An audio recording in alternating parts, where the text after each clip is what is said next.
L'émerveillement est le premier pas vers le respect. Nicolas Hulot.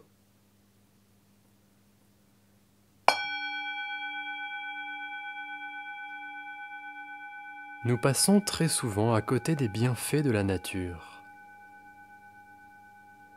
La vie citadine nous éloigne de sa beauté et nous oublions alors de nous en émerveiller.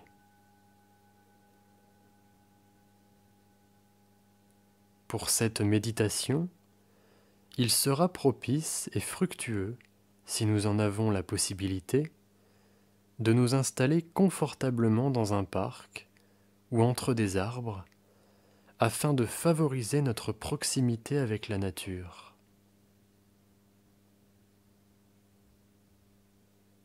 Sinon, imaginons tout simplement que nous nous trouvons au beau milieu d'une forêt.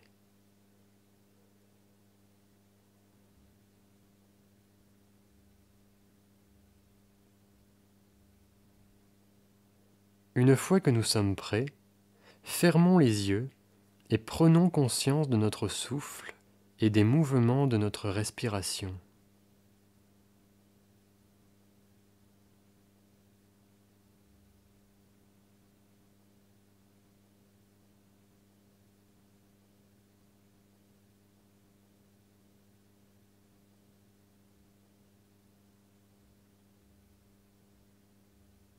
Puis, portons également notre attention sur notre corps.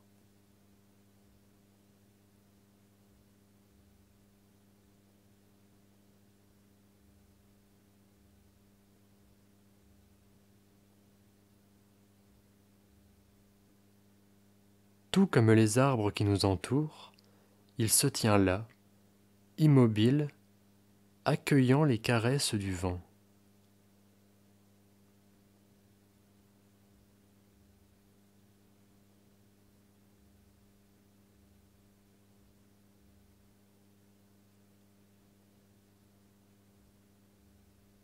Laissons également venir à notre esprit les sons qui nous environnent.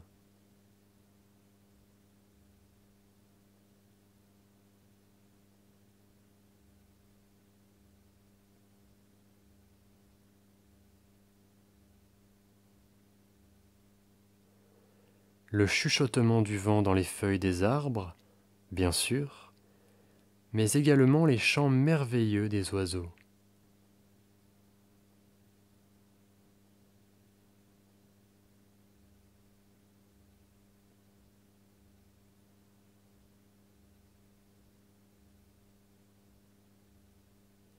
Restons quelques instants dans cet état de pleine conscience.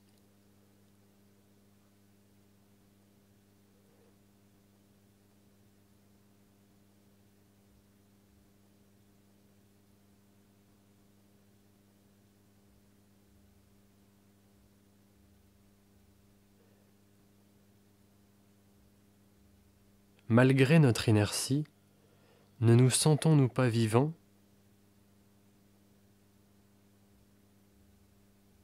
N'avons-nous pas l'impression d'accéder à une forme irrésistible de quiétude au gré de cette communion avec la nature ?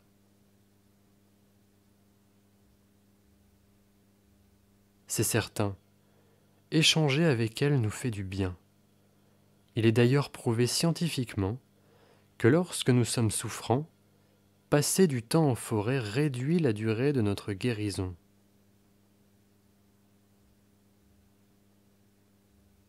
Nous nous encombrons bien souvent d'objets ou d'objectifs en nous imaginant qu'ils nous apporteront le bonheur.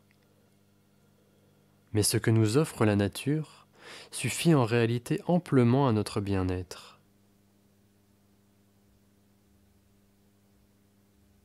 Or, le bonheur est la combinaison du bien-être et de la conscience de ce bien-être. Par conséquent, la nature nous procure du bonheur, comme nous invite à l'observer l'essayiste Pierre Rabhi lorsqu'il prône la sobriété heureuse.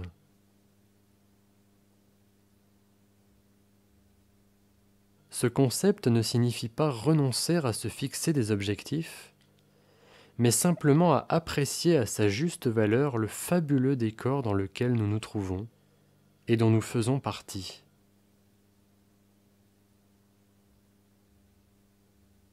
Notre société tend à nous faire croire que la relance de la croissance, qui implique plus de possessions matérielles, aura le pouvoir de nous rendre plus heureux.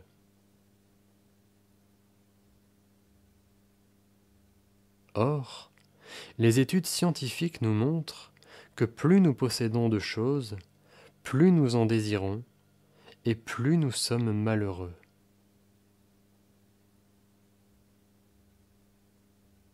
Les médias et les politiques dressent ainsi un éloge constant envers la croissance, sans se rendre compte qu'elle constitue en réalité notre véritable problème, en nous éloignant de la nature.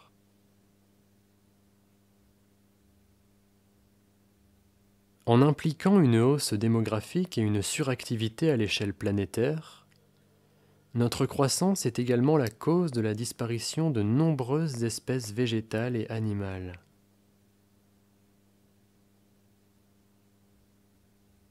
Notre expansion démographique implique par conséquent un manque de respect envers la nature et les espèces qui la peuplent.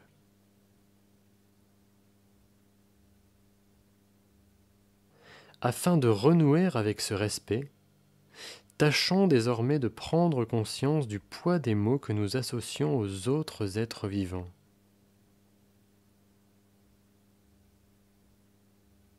En effet, cette considération passe en premier lieu par la sémantique et donc par la communication non violente.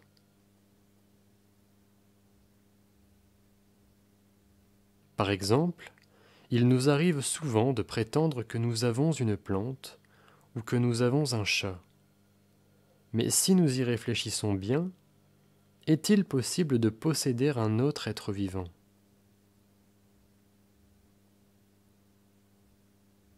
La vie est-elle si peu estimable ?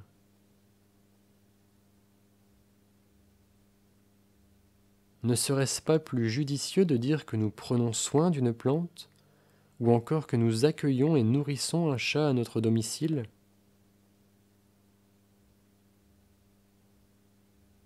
Ce petit décalage paraît insignifiant, mais il nous permet de réaliser que nous ne sommes pas les propriétaires des végétaux et des animaux que nous aimons, et par conséquent, de nous montrer moins violents et plus bienveillants envers eux.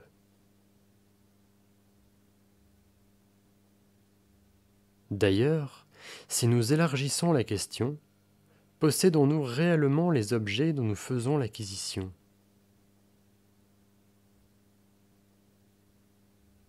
Sous prétexte que nous achetons ces biens, cela signifie-t-il que nous sommes propriétaires du moindre de leurs atomes ?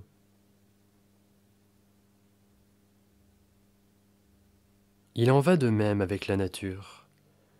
Nous la croyons au service de l'humanité, mais elle ne nous appartient en réalité pas plus qu'aux autres espèces qui l'habitent, respectueusement et affectueusement.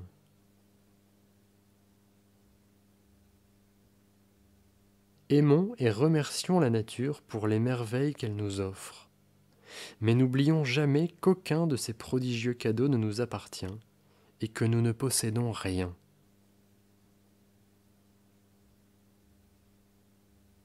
Ne nous sentons-nous pas plus légers, tout à coup ?